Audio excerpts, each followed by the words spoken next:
существует уже некоторое количество столетий такое понятие, как копирайт, исходя из него вытекающие патенты на ту или иную интеллектуальную собственность, то есть на те или иные копируемые продукты, которое, в принципе, когда-то было призвано защитить автора копируемого продукта от того факта, что его последующая копия его продукта ничего не стоит, и, соответственно, если он потратил усилия, деньги, время, талант, ресурсы на то, чтобы произвести первую копию, дальше кто угодно может произвести вторую копию, не прикладывая того же самого труда.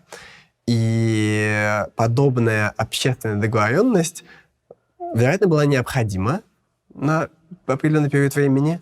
Но как с примером, который мы приводили с продуктами, вот этим обменом между копированием и копированием продуктов, мы видим, что эта защита, она не только защищает производителя, она также позволяет производителю получить сильно больше, чем в этом взаимодействии было бы справедливо. В сбалансированном взаимодействии. И это... Если мы смотрим на рыночные механизмы, то в свободном рынке появление продукта, который всем нужен, и завышение его цены приводит к тому, что появляется другой производитель, который производит ближе к себестоимости, и тем самым балансирует первые производители к той же самой цене, так что в итоге рынок получает продукт по стоимости близкой к себестоимости. В интеллектуальной собственности мы очень часто запретили создание такого же продукта. Тем самым мы фактически убрали единственный механизм рынка для нахождения этой сбалансированной цены. И фактически, когда кто-либо ссылается на то, что такая цена, потому что рынок определил, нужно понимать, что это далеко не так. Это далеко не так, потому что мы сами убрали основной механизм рынка. Создав искусственную монополию, дав эксклюзивное право на ту или иную интеллектуальную собственность. Более того, очень интересно, что сегодня вместе с интеллектуальной собственностью очень часто мы наделяем монополией не только на право продать, право получить вознаграждение, но и... На право модифицировать. Но и на много чего еще. То есть, например, создатель фильма может сказать, что я хочу, чтобы вы смотрели его в кинотеатре.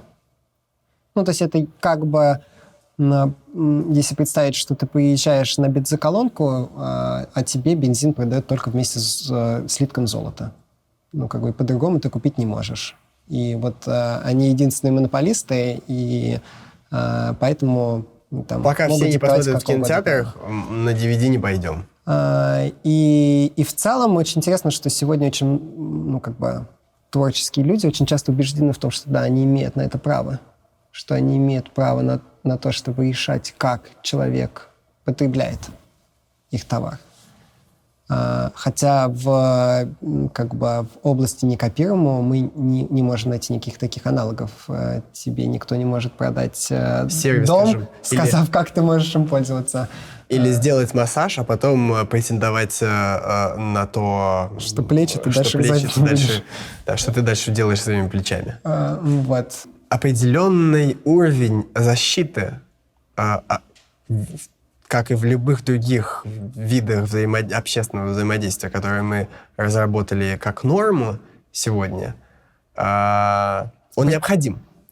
Просто вопрос в том, что тот, который мы имеем сегодня в виде патентов и копирайтов, в виде эксклюзивного монопольного права на определение того, как данный продукт может потребляться, это явно невыгодная и несбалансированная ситуация для остального общества. Потому что сегодня все больше и больше мы приходим к ситуации, когда становится понятно, что в большинстве случаев, как минимум, создаваемых копируемых продуктов, нету никакого преимущества у одного создателя копируемого продукта над другим. Среди 7 миллиардов людей точно можно найти несколько сотен, которые в достаточно близкой степени смогут создать продукт подобного качества, с подобным же талантом, потратив подобное же количество времени, имея подобное же количество образования или даже опыта жизненного и видения какого-то своего эксклюзивного. В сегодняшнем легальном поле не достает существование лицензии, учитывающей это свойство копируемых продуктов. И одна из вещей, которые мы создаем лицензию, которая бы учитывала эти качества. То есть, с одной стороны, это лицензия, где создатель называет цену. Создатель определяет полную стоимость продукта, и затраченного дальше, им времени, ресурсов, что угодно. И дальше цена, которую платит каждый потребитель, уменьшается За количеством копий. Уменьшается с количеством копий, которые будет потреблено. Эту лицензию мы называем copyright лицензия. Есть ряд преимуществ, которыми будет обладать продукт, распространяемый по этой лицензии. Первое преимущество в том, что все твои потребители заинтересованы в том, чтобы больше людей потребили твой продукт. И чем больше людей потребляется продукт, тем он становится дешевле, а, соответственно, тем большее количество людей, в принципе, начинает быть в состоянии потребить и купить этот продукт. То есть все твои потребители становятся одновременно твоим... Новой моделью дистрибуции. Твоей дистрибуцией. Для каждого пользователя выгодно объяснить другому потенциальному потребителю, почему ему нужно купить именно этот продукт, потому что для них обоих цена станет ниже, если он тоже купит копию. Для человека, который произвел, сегодня все равно стоит вопрос, а как это продать? Как мне достичь моих потребителей?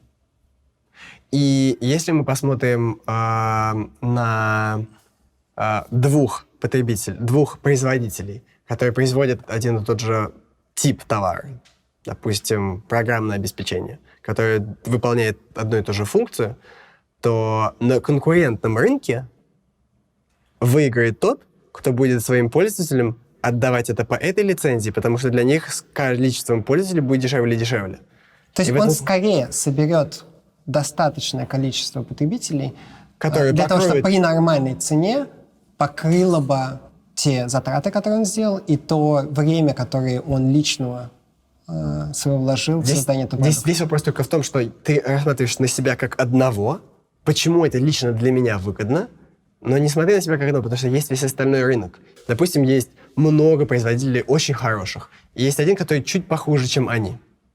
И для него использование этой лицензии, скорее всего, единственный способ бороться с теми, поскольку у него будет больше пользователей, а те начнут терять пользователей, им необходимо будет применять эту модель. Это рыночная очевидность. Да, это как в целом очень интересно, что когда люди разбирают вопрос производителей и потребителей, почему-то очень часто они разбираются односторонне. Типа, зачем производителю снижать цену? Потому что есть конкуренция, и есть, с другой стороны, потребители, и потребители хотят купить дешевле.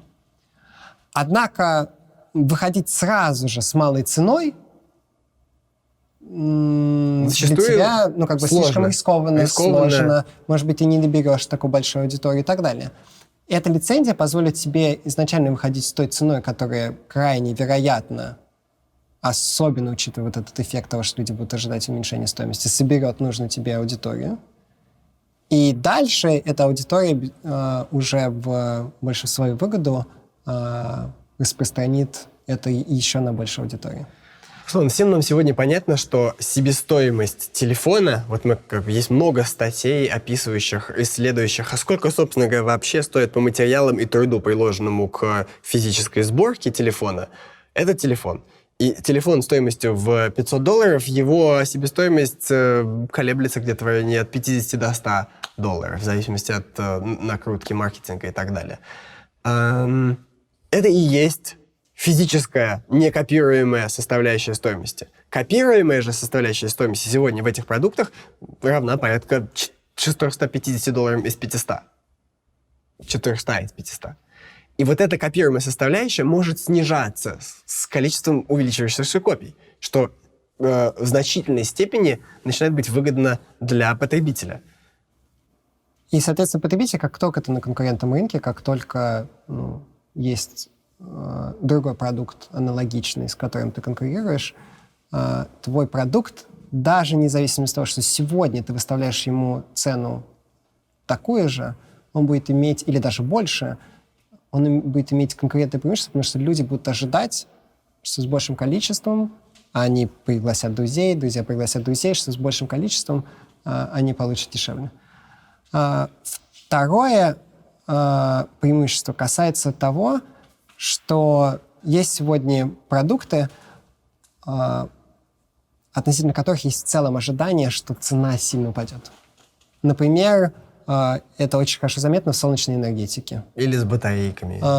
Сегодня солнечные батареи в Калифорнии тебе предлагают бесплатно. Solar City, Компания есть у тебя есть Solar City. крыша, они ее измеряют и делают тебе предложение.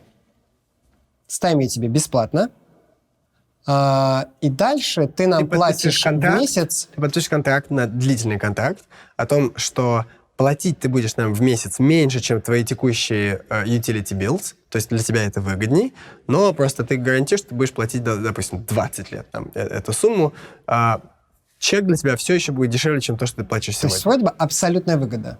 Бесплатно поставили панели, электричество тебе дешевле, чем ты сегодня платишь, и часто сильно дешевле, 20-30%. В каких-то случаях даже, может быть, в 2 раза. Но... Не то, чтобы выстраиваются огромные очереди людей, которые говорят, да, я это очень хочу. Потому что часто у людей ожидания, и все это знают, что через 5 лет эти панели будут еще дешевле. И чем больше людей будут это использовать, тем они еще будут дешевле. Не хочу быть лохом, который купит сегодня это, на 20 лет подпишется платить сегодня это по цене, которая была в 2 раза дороже 5 лет назад. И поэтому таким образом рынок не развивается, он не получает медленно. капитала, необходимого для собственного развития, и солнечные батареи развиваются медленнее, чем могли бы. Вот это ожидание, что через 5 лет они будут в 2 раза дороже, в 2 раза дешевле, оно не происходит через 5 лет. Оно, тем не менее, происходит через 10 лет, но оно могло бы происходить через 5 лет. Потому что, на самом деле, рынок, покупатель, потребитель, для него выгоднее подождать. И в этом плане мы видим, что на порядок быстрее бы развивалась бы модель, когда первые потребители знали бы, что да, тогда, когда цена будет снизится, что они не получат, ну, в смысле, что они получат возврат, что фактически они получат эту панель так же дешево, как те потребители, которые последующих копий более дешевых версий этого же типа продукта. Это позволяет достучаться до тех пользователей, до которых ты сегодня не можешь достучаться с фиксированной ценой. Их ожидание приводит к тому, что они не являются твоей аудиторией. А из-за того, что у тебя нету этих потребителей, общей суммы, возможно, сегодня недостаточно для того, чтобы реально покрыть все те capital costs, которые нужны для того, чтобы произвести этот копируемый продукт. То есть в лицензии есть 2 свойства. Первое свойство — это то, что цена уменьшается с количеством потребителей. А второе свойство заключается в том, что нет никаких других ограничений. С моим произведением, с моим продуктом его можно как угодно изменять, его можно как угодно вставлять в другой продукт. Использовать, переиспользовать, иметь часть своего продукта при условии наследования цены за мой продукт. За продукт. Таким образом, первый производитель может произвести даже некий компонент, допустим, алгоритм, который затем сам по себе продуктом не является, но затем кто-то мог бы произвести продукт, использующий этот алгоритм, и продать его большому количеству пользователей. И вернуть цену, обозначенную первым производителем за его алгоритм. Включить ее в каждую копию. Тем самым из-за того, что для всех прозрачно, то во сколько в итоге обойдется этот продукт. И всем прозрачно, что чем больше других производителей будет использовать именно этот компонент, тем дешевле для всех будет стоимость per копии любого дочернего продукта, тем больше вероятность создания вокруг твоего продукта все больше и большего комьюнити других производителей, которые заинтересованы в том, чтобы использовать именно твой продукт. Здесь можно привести много различных примеров, как, например, кино фактически могло порождать множество переводов на любой язык без того, чтобы заключать сложные лицензионные соглашения, а для всех просто прозрачно. Фильм стоит столько-то, чем больше людей будут появляться, тем еще будет меньше стоить. Ты можешь сделать свой перевод, наложить звуковую дорожку, добавить цену, свои 10 центов, которые тоже будут уменьшаться с количеством потребленных копий. И в данном случае для всех участников становится выгоднее распространение этого продукта. Также мы рассчитываем, что подобная лицензия может В первую очередь использоваться... привести достаточно популярность среди open source комьюнити. То есть надо понимать, что open source весь сегодня существует вообще без каких-либо платежей в сторону создателей. Фактически это своего рода альтруизм. Люди, которые участвуют в совместном производстве продукта, они рассчитаны на то, что они хотели бы быть потребителями этого продукта, являются потребителями этого продукта, они участвуют в его сосоздании, потому что им хотелось бы, чтобы продукт существовал, но существует огромный ограничивающий фактор, что зачастую они же работают параллельно где-то еще, чтобы, собственно говоря, выживать и зарабатывать. А это существует как хобби. Если же применить описанную нами модель, описанную нами лицензию к созданию open-source продуктов, open source не подразумевает, что они бесплатные, но цена уменьшается с количеством копий, то можно ожидать, что в open source могут появиться продукты, которые позволяют создателям зарабатывать вполне сопоставимые деньги, которые они зарабатывали, работая в компаниях, но при этом создавая вот эти вот колоссальные продукты, которые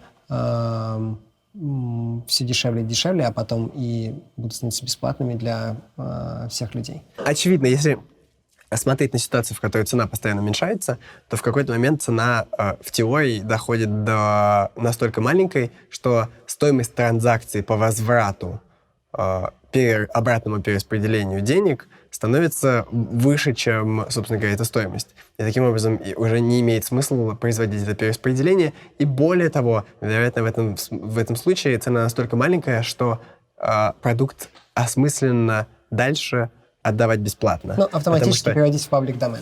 Автоматически переводить в публичное достояние, особенно учитывая то, что если не все еще пользователь, когда цена дошла до такой критической маленькой, не покупает, есть шанс, что он все еще не в состоянии купить.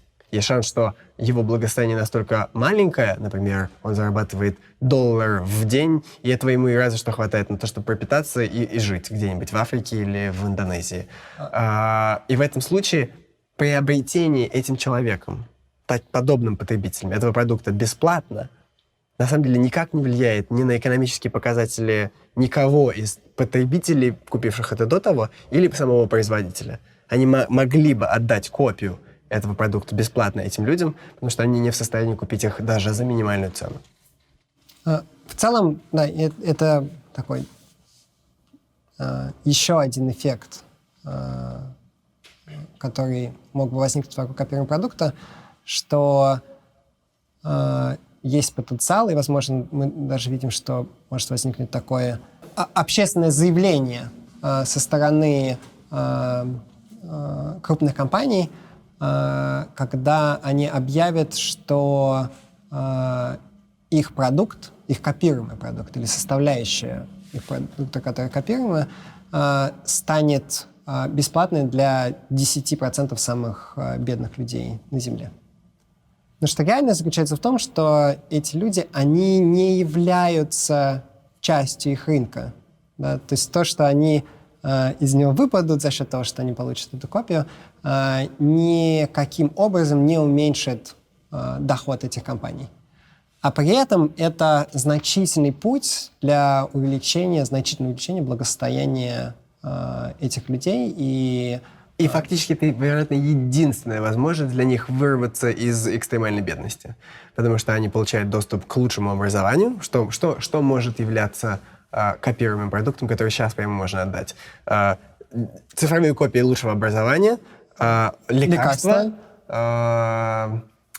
культурные произведения, кино, музыка, книги, что еще? В целом даже технологии вроде солнечных батарей и так далее, и так далее. То есть в целом эти люди могли бы производить и покупать за себестоимость кремния что-то и не платить стоимость копируемой составляющей, которая сегодня является в нашем представлении наибольшей даже в большинстве гаджетов. Вот, и это тоже такой пример, что сегодня, например, лидеры технологического сообщества очень много обсуждают идею базового дохода, то есть того минимального дохода, который все должны получать. И фактически же очевидно, что это может существовать только через то, что те, кто имеют больше доход, платят налоги, и потом из этих налогов тем, кто имеет меньше доход, определяется какой-то минимум. Да, это все удивительно, когда они все это описывают, они видят всю возможность для того, чтобы люди жили лучше в ком-то другом, да, в том, чтобы как-то заставить государство, в том, чтобы оно собирало больше денег и распределяло. Хотя в то же самое время тот потенциал, который они имеют, если бы они отдали свой копируемый продукт бесплатно вот этим 10% самых бедных людей, эта сумма на порядок больше, чем можно было бы собрать. Любых госсубсидий или чего можно было бы собрать с людей. Просто потому что это как бы неиспользованный потенциал тех самых копий несуществующих. Когда мы говорим, что без человека, который готов потребить копию, этой копии не существует, значит, не существует ее стоимости, не существует блага, которое она приносит. А также но как только мы эту копию отдаем бесплатно, на самом деле тем самым мы создаем это благо в мире, то, которого просто не было до того. И обобщенно весь мир от этого становится сильно богаче. Общая стоимость копируемых продуктов, умноженных, отданных бесплатно этим 10%, может превышать триллионы долларов. Сегодня не производится подобных благотворительных даваний разовых в принципе, а это может произойти в один раз, в одно мгновение, в один день. Все эти люди получают все перечисленные нами блага, и эти блага в реальности, они изменяют жизнь этих людей. У этих людей в целом в большинстве уже есть доступ к еде, и каким-то базовым вещам. Они обеспечиваются маленьким количеством денег, они обеспечиваются международными благотворительными организациями, тем, что они сами где-то работают и так далее, и так далее. Но вырваться из вот этого цикла, в котором они вынуждены потратить то же самое количество времени, которое мы тратим на создание этих копируемых продуктов, но тратить его на то, чтобы поесть, вырваться им оттуда позволит лишь только то, что они получат какой-то огромный заряд, огромный вклад в них в виде этих копируемых продуктов, которые достались им бесплатно. Вот. И это, безусловно, то есть, кроме того, что это может просто стать как движение, это явно будет одной составляющей лицензии, которую мы ставим, что не имеет никакого смысла брать плату с людей, которые относятся к самым 10% самых бедных людей в мире.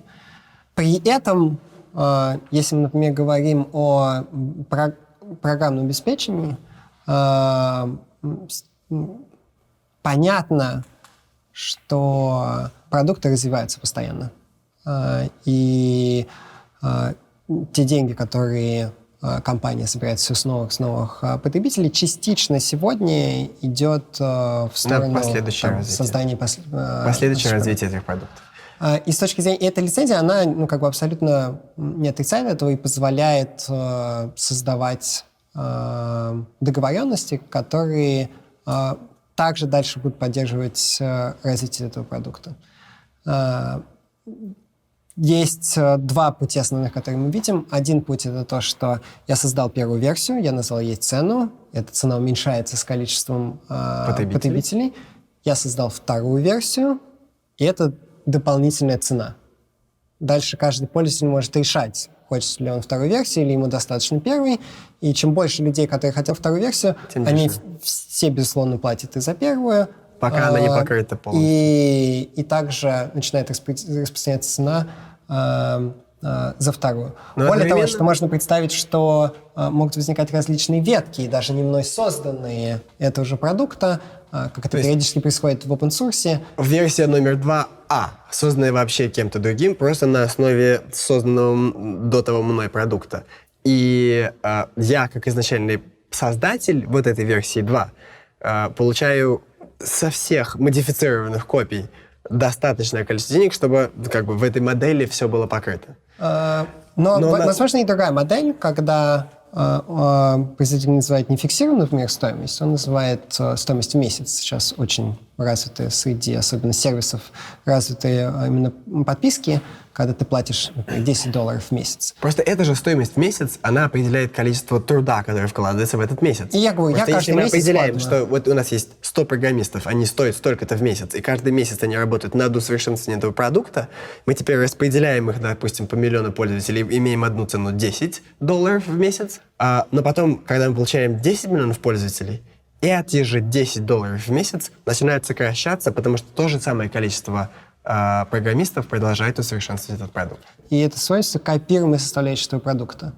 И у тебя всегда может быть фиксированная цена, которая относится к некопируемой составляющей, но копируемая составляющая может снижаться. И так, например, был платеж $10 в месяц, нас стало сильно больше, и теперь мы платим $1 в месяц. И все равно сохраняется этот эффект того, что копируемость позволяет нам всем богатеть, но при этом это позволяет создавать постоянное производство и постоянное улучшение этого продукта до тех пор, пока люди реально это поддерживают. Хотя может так случиться, что потом опять количество людей сократится, и, может быть, мы можем поднять опять цену вот этого ежемесячного платежа, потому что, например, это стало более нишевой вещью, и все остальные люди ушли. Или Но при этом я появилось- хочу, чтобы продолжалось развитие этого. Или появился другой сервис, но как бы цена, она здесь не фиксирована в этом смысле, она может дальше расти ежемесячно, вот эта цена. Так как это все равно ежемесячный платеж, то есть тебе никто не заставляет за заднее число заплатить больше, но последующие платежи может измениться условия, потому что, например, количество людей сократилось. И то есть лицензия, она позволяет делать такие вещи тоже. И более того, даже тут могут быть ветки проекта, которые вот основной стоил $10 в месяц, я изменил что-то и сделал продукт немного другой, при этом изначально создатель не включил это в свой продукт, потому что он считает это неважным. Вот я сделал новую версию, я включил эти $10 в месяц, но при этом я включил еще дополнительный $1 в месяц. И мой сервис стоит И оказалось, что $11. мой сервис на порядок более популярен, чем оригинальный, и это привело к тому, что снизилось эти $10 за счет миллионов 5. людей. И я теперь уже со всех своих собираю по одному, плюс эти 5, итого он стоит 6 мой сервис. В общем, как бы на это можно смотреть через и под таким еще углом, что как только я перестал платить ежемесячные платежи, то есть я не плачу за улучшение, я знаю, что это довольно сложная операция, но если мы предположим, что в этот момент это и есть последняя версия, за которую я заплатил, и стоимость денег, которую я заплатил, она все еще перераспределяется теми людьми, которые продолжают платить. Математически все время, которое я платил за продукт ежемесячно, на самом деле я платил за продукт. То есть я уже за его заплатил себестоимость. за- Я уже заплатил какую-то большую долю себестоимости этого продукта.